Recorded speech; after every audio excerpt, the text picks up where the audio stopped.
तो आज हम लोग ऐसे विलयनों के बारे में डिस्कस करने जा रहे हैं जो अवाष्पीय पदार्थों से मिलकर बने होते हैं। अवाष्पीय पदार्थों को हम नॉन वोलेटाइल सॉल्यूट बोलते हैं और उनसे संबंधित जो नियम हैं वो भी हम लोग देखते हैं कि वो वाष्पीय पदार्थों से थोड़े डिफरेंट होते हैं।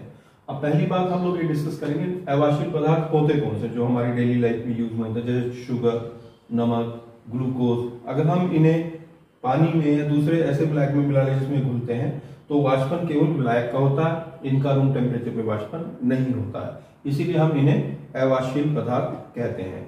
देखा गया है कि जब हम इस प्रकार के विलयन को बनाते हैं तो प्रैक्टिकल्स या हमारे एक्सपेरिमेंट्स हैं उनके बेसिस पे देखा गया है कि इन पदार्थों की जो मोलों में संख्या है अगर वो समान है तो कुछ गुणों में समान ही बदलाव होते हैं, और अगर मोलों की संख्या आपकी भिन्न है तो उन गुणों में भी भिन्नता आती है।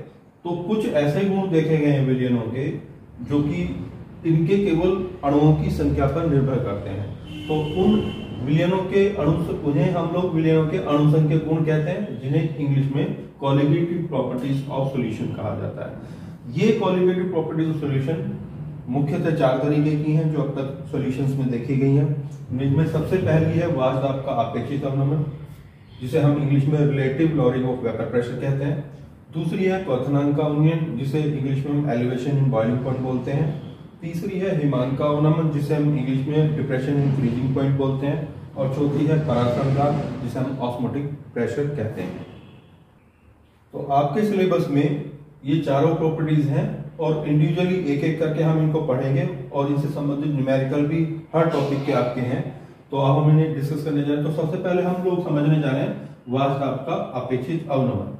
तो हम लोग देखते हैं कि अगर हम एक शुद्ध विलायक ले लें और शुद्ध विलायक को अगर हम उसको ढक दें किसी बर्तन में तो उसकी वाष्प बनती है और उसका एक वाष्प दाब होता है जिसे हम शुद्ध विलायक का वाष्प दाब कहते हैं। माना हम उसको P से रिप्रेजेंट करते हैं।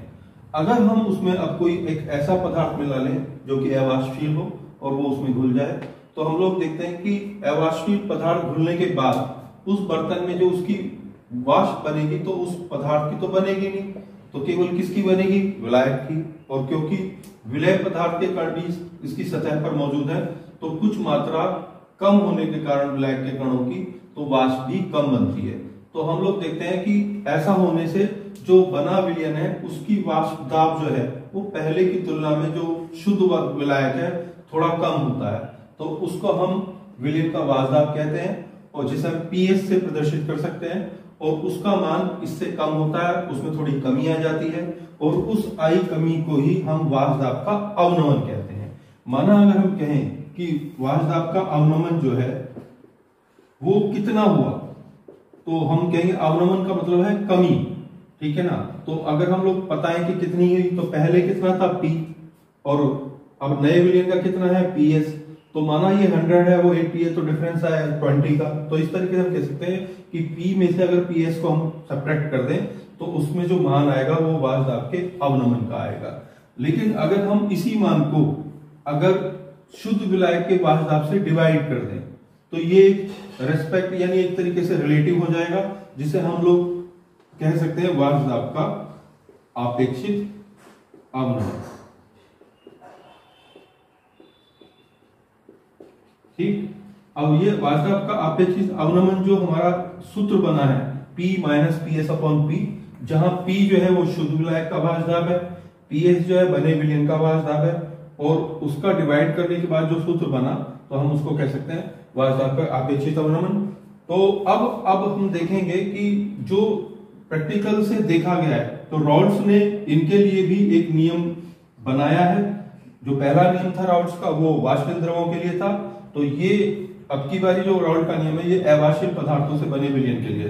तो रॉड्स के नियम या रॉड्स के अनुसार उसने देखा कि जो P माइनस PS यानी वाष्प दाब के अपेक्षित अवनमन का मान है वो विलय के मोल प्रभाज के समानुपाती देखा। तो जो रॉड्स के नियम के अनुसार जो वाष्प दाब का अपेक्षित अवनमन है वो कुछ प्रैक्टिकल्स या एक्सपेरिमेंट्स करने के बाद देखा गया कि उसका मान बिल्कुल विलय के मोल प्रभाज के बराबर आता है।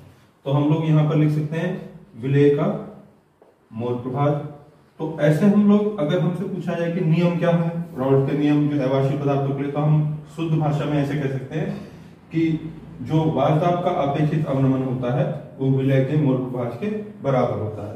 तो अगर हम लोग अब इसको और डिस्क्रिप्टिव फॉर्म में करें, क्योंकि इसको हम लोग न्यूमेरिकल में यूज करते हैं, तो हम लोग इसे और डेरिवेट कर सकते हैं आगे, क्योंकि P माइनस PS जो कि आपका वाजदाब का अपेक्षित अवनमन है उसका मान मोल प्रभाज के बराबर हुआ, जो विलय का मोल प्रभाज माना, विलय जो है A है और विलायक जो है B है। जैसे हम लोग कह सकते हैं कि ये जो विलय है वो A है और विलायक जो है B है।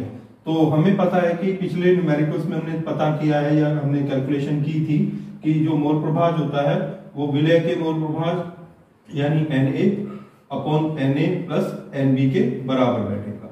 तो अगर हम और इसे थोड़ा एक्सपेंड करें तो देखा गया है कि जो तनु विलयनों के लिए, जो ज्यादातर हम लोग जो न्यूमेरिकल करते हैं वो तनु विलयनों के लिए करते हैं। अब हमें पहले डिस्कस करना है तनु विलयन हम कहते कि नहीं।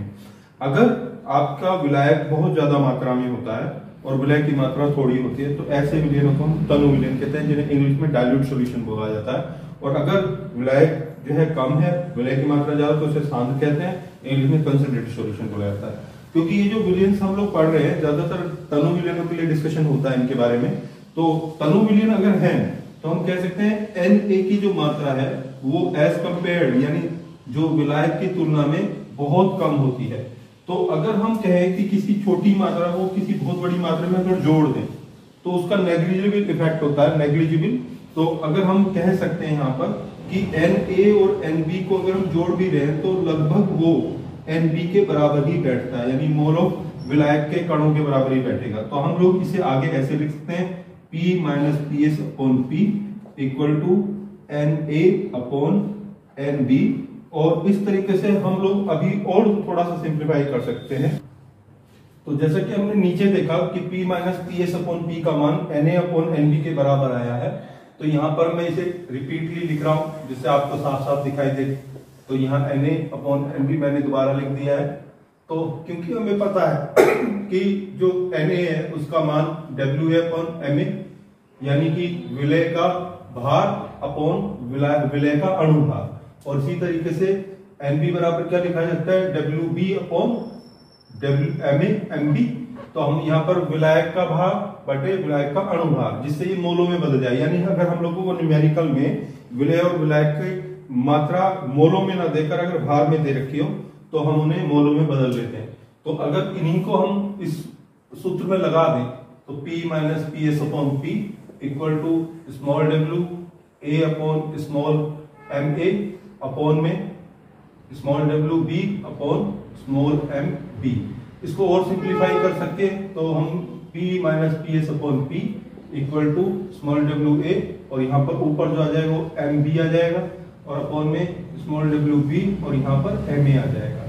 तो ये जो हमारा एक सूत्र यहाँ पर निकला है उससे हम लोग इससे संबंधित न्यूमेरिकल्स की गणना कर सकते हैं।